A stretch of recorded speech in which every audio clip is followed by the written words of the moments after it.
back, everybody. It's another edition of the Sportscaster and her son, where sports bridges the gap between the generations. I'm Peggy Kaczynski, along with my son, Jason Kinander.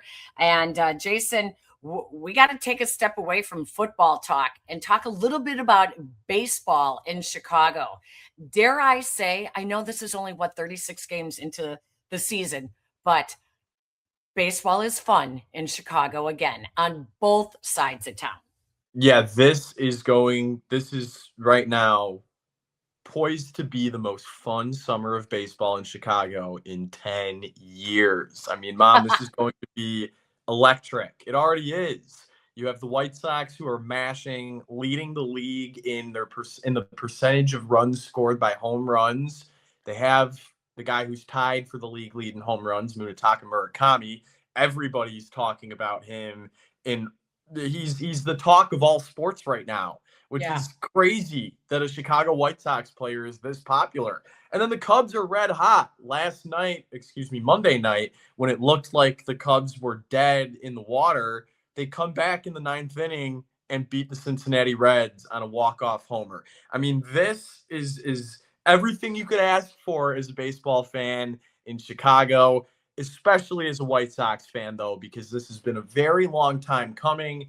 And as soon as they get above 500, it'll be their first time above 500 in over 1,200 days. How crazy is that?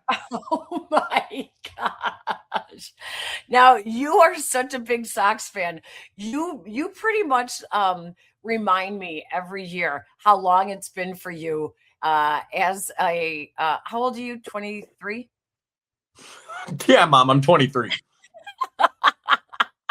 As a 23-year-old, how long it's been for you to have great fun watching the White Sox again. You're always lamenting it. You're just like my producer over at ESPN Chicago. Aiden is like he wears it on his face. He gets so frustrated, and now he's smiling every day. He's like, this is the most fun I've ever had watching the White Sox. Yeah, it's amazing. I mean, you almost forget what it's like having a baseball team to follow over the summer when they lose 100+ games for 3 straight years. I mean, you don't stop being a fan, but you definitely stop being engaged in the day-to-day. And to just, plan my days around, and I say that kind of in a hyperbolic sense, but plan my days around these Sox games like I did in high school and college is amazing, because they're actually worth watching and they actually have stuff to play for. And it's just so much fun. And all the credit in the world goes to the front office and the coaching staff who engineered this culture change, because the big difference is just the way these players act. They like being teammates with each other. They like being members of the Chicago White Sox. They run out ground balls. They make hustle plays. They make smart baseball plays. It's like the most anti-White Sox team I've ever watched in my life. And that's what makes them so fun to watch, because they do all the little things that us Sox fans had always wondered over the last however many years, why Sox players don't make those last, winning plays, don't go that extra last step. And this year it's been different. The culture's been different. Yeah. The players are different. It's amazing. I can't say enough good things. Yeah, they can't get the clutch hit. They can't win the big game. They can't get the final out. All been different this year. It's all been different. Yes, totally.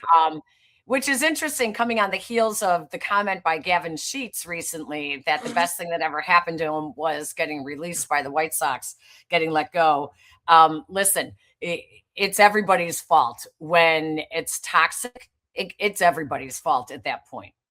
Yeah, I mean, Gavin Sheets was definitely at the core of that up-and-coming group of players who just didn't really seem to care. Andrew Vaughn and Luis Robert and Yohan Moncada and pretty much anyone who came up between 2018 and 2022 wasn't a good culture fit. Those guys just didn't really care about being members of the White Sox. And so to see them kind of sound off now that they're gone is a little disappointing, because they were a big reason why the White Sox weren't good and why the White Sox were, or still are, regarded in that negative light.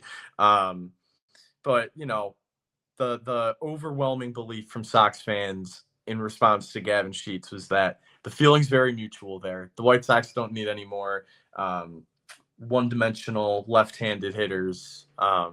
who will have a 750 OPS. So, but as for the Cubs, they're in probably the best division in baseball right now.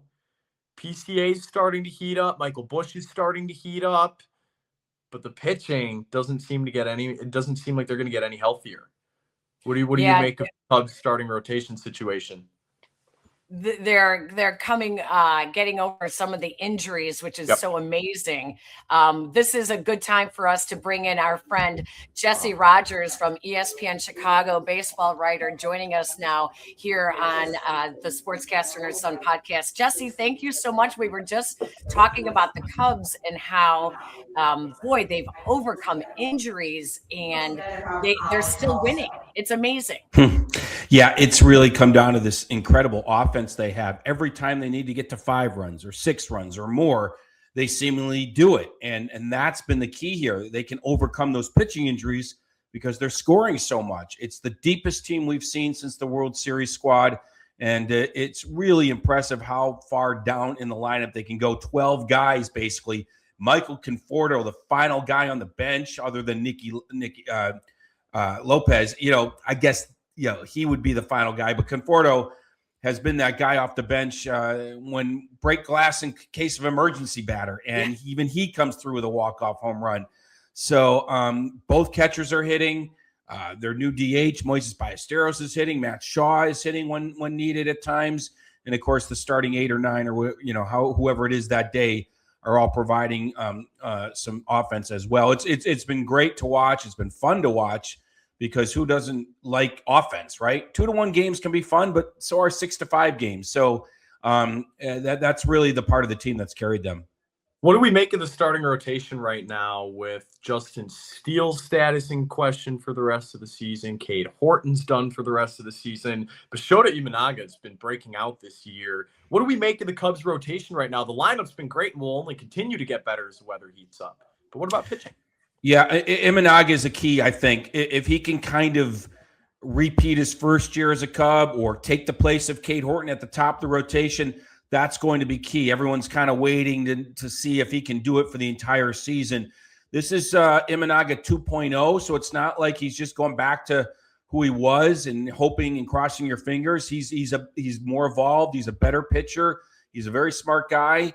So who knows? If he keeps this up, then they've replaced Cade Horton in some sense.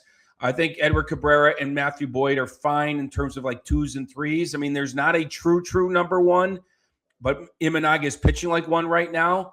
So I think they're okay, but one more injury and they're in trouble. Colin Ray is an unsung hero on the back end. They still have Javier Saad there. Taillon's back end. It's not ideal. I mean, the Dodgers' top of the rotation is better.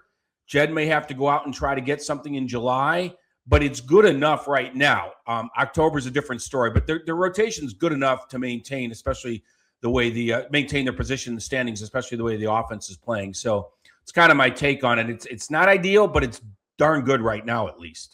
Jesse, a year ago, everybody was screaming about Craig Counsell, and he's got to earn his money. He is the highest paid manager in the game. And, what difference does it make? He's not winning enough games based on his decision making. This year, it's completely different. Yeah. He has the Midas touch. Every single move he makes is gold. It's just incredible. Is that because he has so many toys to play with and to pick with? What's the whole difference with Craig Counsell this year?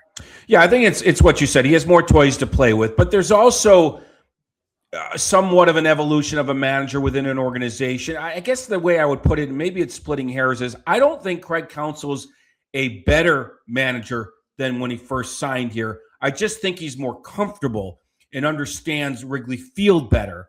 But I'm not. So maybe that does make him a better manager. But we're so black and white about these things. He's been a good manager for a long time. He has more toys, and he's in his 3rd year in the organization. So you can't tell me he's the same as his first year in terms of being comfortable. No, of course he's more comfortable. He has more information. So I guess that does make him a better manager. But it's not like he's learned more about the game of baseball or players or whatever. Like, he's been around a long time. He understands it. So again, I know I'm splitting hairs, But I think the answer is really he has better players and a deeper team, and that's why they're performing better. He wouldn't go to platoon matchups a year or two ago because he didn't have a bench that could do what they're doing. So the fact that they have pinch hitters with an OPS over 1,000 is a product of getting platoon matchups, lefty on righty, righty on lefty. That is the key in baseball. Other than your star players, if you can get those platoon matchups with your secondary players, you're going to have success. And he's doing that, whether that's in the starting lineup or coming off the bench, because we know Moises Ballesteros and Matt Shaw don't start every day, but when they do, it's usually against the other side of the mound, meaning a lefty on a righty, righty on lefty. So that's my long way of saying I don't think he's a better manager. I think he just is more comfortable and has a better team. Jesse, before you joined us, I told my mom that this is the best division in baseball, in my opinion.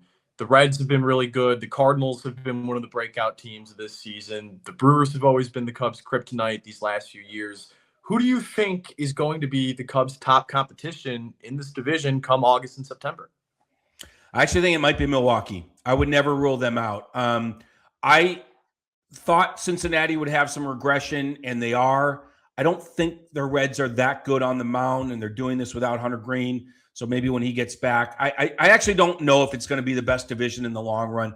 If St. Louis keeps it up, I'll eat my words. Pittsburgh should be better. That seems legit, meaning like a 500-ish team. I still think at the end of the day, Milwaukee's going to go on some run and at least push the Cubs a little bit. So let's see how it plays out. Obviously, record-wise, it's the best division today, but it's early May. If the Phillies and Mets right the ship, that division's going to look better. Maybe Boston rights the ship in the AL East. But, yeah, right now, there's a lot of mediocrity out there outside of the NL Central. But at some point, and I think you guys would agree with this, Milwaukee's going to win like 14 out of 15, and we're going to be talking about the Brewers in second place. Let's talk about the other Central Division, and that's in the American League. What the heck is going on the south side of Chicago?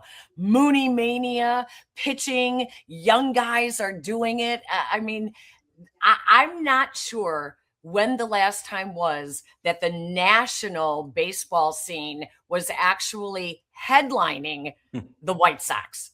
This is crazy what's going on the south side, and they're not even 500 yet. Yeah, I mean, it's turned into a perfect storm. The AL in general is down. The AL Central is down, and they're on the rise. And this is where, if you want to give managers credit, like Craig Counsell established himself years ago, Will Venable is doing it now, and I give him a lot of credit. Gathering talent as part of the rebuild is kind of the easy job for the GM, but it's the manager's job that has to mold it all together and weather the storm and the young mistakes and all that kind of stuff. And I think Will Venable's done a really good job of that with a new coaching staff, new pitching coach, new hitting coach. And it's kind of come together pretty quickly after a 1-5 start. So kudos to Will Venable for the, sort of cliche idea of, setting the culture and the tone and all that stuff. It's important for a young rebuilding team. Otherwise, it feels like they're just really being the peak version of themselves very early in the season, especially on the mound. That starting staff is Davis Martin, Sean Burke. It's been quite amazing, and really most of their offense is coming from the infield. Mikolas Montgomery and Murakami with some additions along the way, obviously on the bottom end of the order and stuff like that. But it's as much about the AL being down as anything, and the White Sox kind of taking advantage. But Munetaka Murakami, without him, who knows where they'd be, because he's got, I think, 8 of his home runs have been multi-run home runs, guys on base. That's huge. That's game-changing moments when you can hit that many homers with guys on base. He's looking like an elite hitter. There's swing and miss, of course, but his takes are as good as anything. And when you take enough bad pitches, you're eventually going to see some good ones, and he's hitting them out. So where would they be without him? I'm not sure. They wouldn't be near 500 or in the playoff race. But they are. I don't know if it'll continue, Peggy, but it's a lot of fun to be around and watch this young player, sort of take the league by storm. Yeah, and with Murakami and Montgomery and Martin and Burke, those have been the big 4 guys who have broken out and kind of engineered this big start to the season for the White Sox. Who's going to maintain it? I don't think Davis Martin's numbers are particularly sustainable right now. Murakami's home run pace probably isn't sustainable. But which of these guys at the end of the season are we going to look at and be like, wow, they really did put together a full 150-plus game season? Well, hopefully one of these catchers emerges. Kyle Teal coming back will be huge. Edgar Caro has been a disappointment at the plate. Surprised by that. He looked so good in spring training, good in the second half last year. So I think you could see some upside in their catchers, whether it be Caro or when Teal comes back. So there's a positive, hopefully, on the horizon there. I don't know what that outfield's going to look like and where the production. They just signed Randall Grichuk. Let's see what happens out there. But really, it's that infield that's carried them. Now let's go to the pitching staff. Hagen Smith was named like their pitcher of the month in the minors. He's probably going to be up here at some point. Noah Schultz is getting his feet wet. I really liked his last start. We didn't have his best stuff. He only struck out 2 Padres, a good hitting team there, but he grinded through 6 innings after a long first inning. So it's like Noah Schultz is learning right in front of our eyes and evolving. And, even if Martin comes back down to earth, the numbers still could be really good. Same thing with Sean Burke. I mean, even if their ERAs end up in the 3s, that's pretty darn good in this day and age in baseball. So I think there's upside behind the plate and there's upside on the mound. I just don't know if the outfield's going to contribute a ton. And that's why I think their ceiling is probably around 500. But hey, you never know with a young team in a down kind of division and league. You catch fire, confidence can go a long way. So we'll see. A lot of teams are looking, over their shoulder at what they have in the minors, and sometimes it's depleted. But man, it just seems like the White Sox keep looking over and they're like, eeny, meeny, miny, mo. Who do I want to bring up next? You already mentioned that Hagen Smith could be coming up, but there's an outfielder that's making his debut in the AAA as well, in Braden Montgomery. And listen, their pipeline, Jesse, is really strong. Like, they've really done a nice job in this rebuild. Yeah, I give them credit. I will say this is the easy part, just gathering, trading veterans and gathering talent. I mean, I don't want to say the 3 of us could do it, but you just go to the baseball, prospect rankings and you just start grabbing them from other teams because you're giving away talent, and then you're drafting high like they did with Billy Carlson and probably Rock Chalowski coming up. But again, you have to do it, and Getz did it. But now comes the hard part. Like Rick Hahn got this part down last rebuild. He couldn't finish the rebuild though, and maybe because ownership didn't give him money. So Getz's hardest days are ahead of him, not behind him. I want to make that clear. But I definitely give him credit for gathering all this talent. But yes, Braden Montgomery, I mentioned the outfield. There could be a second half solution for all we know. Antonacci, didn't mention him in our last question there. He could be the answer as well. He's already shown it. Do not bat Andrew Benintendi near the top of the lineup. Stick Antonacci up there, Benintendi down or on the bench, and your offense might really roll. So Antonacci's new. Braden Montgomery could be new. Kyle Teal, when he comes back, it will be an addition. So all of a sudden, there's maybe some offense there that we don't see now that could be there in the near future, and even more coming, Peggy. So, yeah, this is kind of fun time for a rebuilding team. I was talking to someone with the White Sox today about it. It's when the expectations start to come that you get a little nervous and some pressure and all that stuff. But this is the fun time for a rebuilding team, and they're taking advantage of it. With that perfect storm between the pressure and the expectations and kind of overperforming this year, and then the factor that Murakami's only on a 2-year deal, is there a world where these guys are buyers in July? Oh, there's definitely a world. I don't think they're going to give up a top prospect. Absolutely not. But a secondary, a B prospect, a C prospect, just to fill in the back end of rotation, or most likely the bullpen. Every team that's in contention usually trades for a bullpen arm. Doesn't usually get too costly. They have a closer in Sir Anthony Dominguez, who's had some ups and downs, but he's gotten his share of saves. You don't let a playoff potential season go by the wayside. You certainly don't give up a top prospect because you're not peak version of yourself right now. You're not trading Braden Montgomery for some rental, let's face it. But you could trade a B- prospect, a C prospect for a back-end reliever. So it'd be quite something. I mean, they should be done selling. So they're either stagnant or buying. You can't keep selling every year, and this is certainly turning into a year where they should not be selling. Well, we don't know where they're going to end up. We do know that there's a lot of hope where the Cubs are going to end up comes September and October. But I'll tell you this much, Jesse, it's going to make that first version of the Crosstown Cup this year very fun. It's going to be awesome when these two teams go head to head coming up here. Yeah, very soon, in a week. On the south side. If the Sox are keeping this climb up, maybe both teams will be above obviously the Cubs will be above 500. Maybe the Sox will be as well. And then we have to go back to the archives. How many times have both teams been above 500, just even in May when they face each other? It just doesn't happen very often.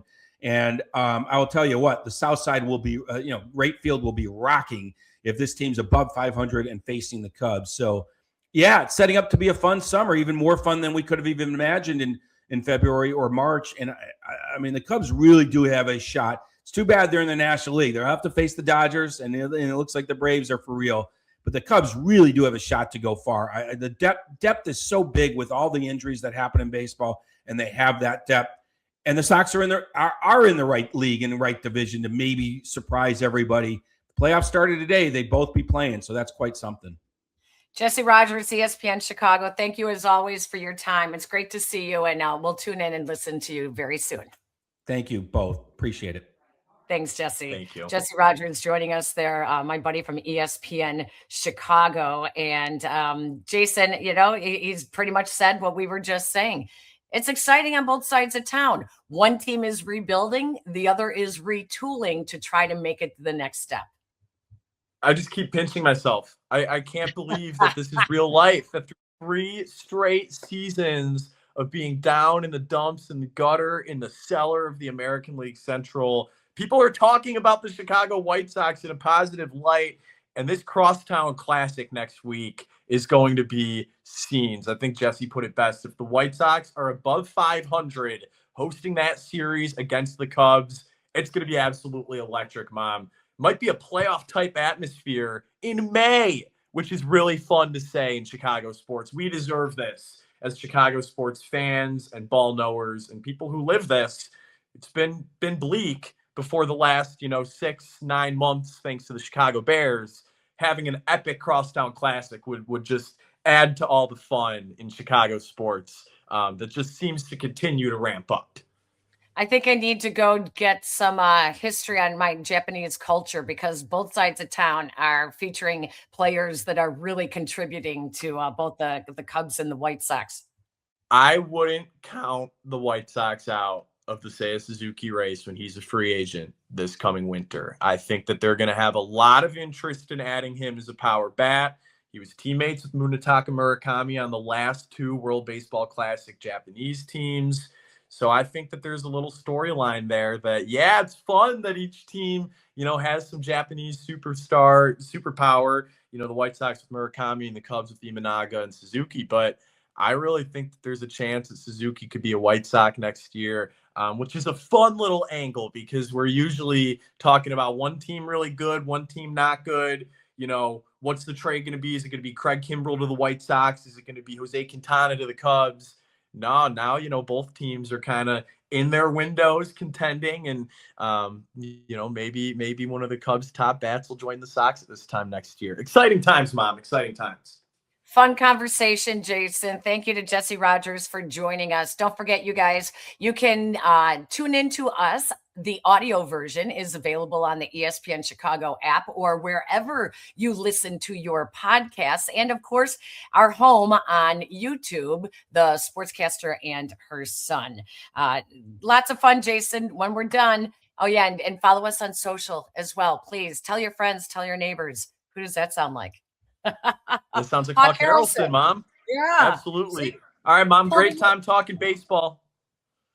I was just going to say, I pull a little Hawk Harrelson out of mine, what, every now and then. And you can pull out, the more current announcers.